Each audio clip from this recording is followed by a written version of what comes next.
This video is part of a series exploring the structure of the mind. It's based on the teachings of Charles Berner. Each episode examines one aspect of how the mind is constructed and how it influences our experiences of life. Understanding the mind is one of the first steps in freeing oneself from identification with it. Hello. This video that you're about to watch was recorded a couple of years ago, but the material is foundational for a new series that I'm creating, and that new series is called What the Mind Is. In this series, we'll explore Charles Berner's definition of the mind and how the mind actually works. We'll look at the impressions in the mind and what that is, the attitudes that you have and how they're formed and you're identified with, how the mind is made up of opposites, and we'll look at the nature of conflict and how the mind is constructed. Now this first video, introduces the central definition of what the mind is. So let's begin. What is the mind? Good morning. In this video essay, I'm going to talk about what the mind is. If you, like me, were led or perhaps driven to find healing in order to quiet that noisy little voice in your head, that noisy little voice that drives you crazy by its nonsensical chattering, that non-stop yapping, like your neighbor's dog that won't stop barking day and night, goes on and on and on. How to quiet that mind. If you, like me, are on a quest for more peace and equanimity, and you want to untangle the complexities of that noisy mind, and more specifically, your noisy mind, if you want to understand this great mystery that we call consciousness and life, and you want to understand what the mind is and who you are, well, then this little video may be a start. It's an overview and an introduction to what the mind is.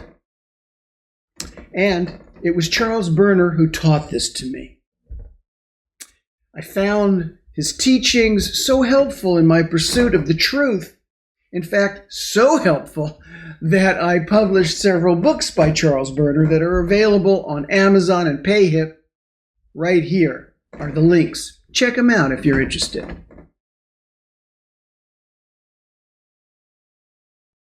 Now, the first thing that Berner cautions when studying what the mind is that studying the mind may cause you some irritability. Now, why is that?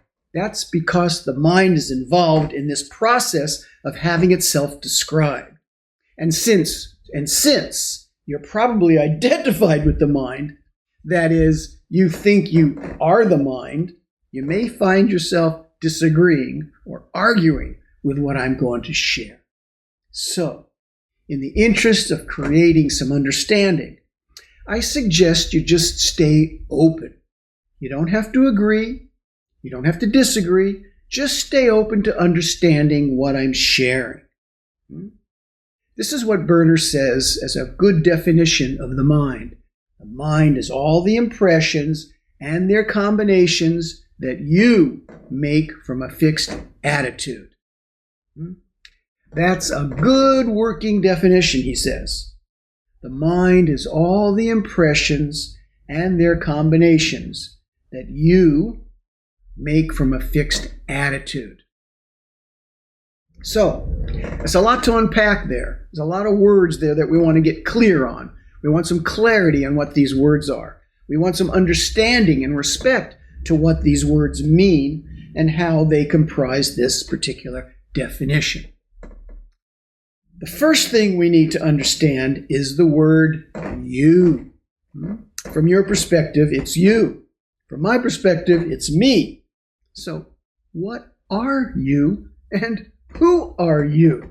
Who is the you that is being referred to in this key phrase? Yes, you. You. Yes, you. You're the one who's watching and listening to me now, right? Who are you? Well, I'm an executive assistant at a major pet products company. Dave, I don't want you to tell us what you do. I want you to tell us who you are. Oh, all right. I'm a pretty good guy. I like playing tennis on occasion. It's probably the most important question that you're ever going to self-inspect upon. Of course, if you're identified with the mind, you may think that that's what you are. You are the mind. But you're not a mind. Sorry to say, you're not a mind.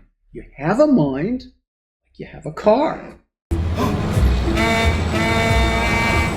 You don't confuse the fact of having a car with being the car.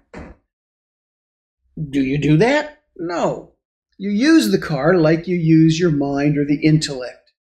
No matter how long you've owned the car, it would be a mistake, a foolish mistake, to think that you are the car. If you want to take a deep dive into clearing your mistaken identities, you could come to an Enlightenment Intensive. Because at the Enlightenment Intensive, what we do is self-inspect and meditate upon who am I? Or in this case, who are you? That self-inquiry, that's what we do at Enlightenment Intensives. And these intensives are held all around the world. We self-inquire on who and what you are. That is, you take a deep dive into untangling the confusions, the complexities, the uncertainties of who and what you are and what life is. What is this thing that you're in? What is this? That's what we do at the Enlightenment Intensive. We contemplate. And it's not an intellectual pursuit. It's not about information. This essay is about information. It's about the information about what the mind is. The Enlightenment Intensive, that's about conscious, direct knowing of the truth of you. It's a bit different than just information. We want direct. Now, I digress a bit, but back to understanding what the mind is and what that you is that's being referred to. The mind is all the impressions and their combinations that you make from a fixed attitude. Again, here's the phrase that we're unpacking. The mind is all the impressions and their combinations that you make from a fixed attitude. It says you. You. The one who's looking and listening to what I'm sharing and communicating. That you. That's the you that Berner is referring to. Take a breath.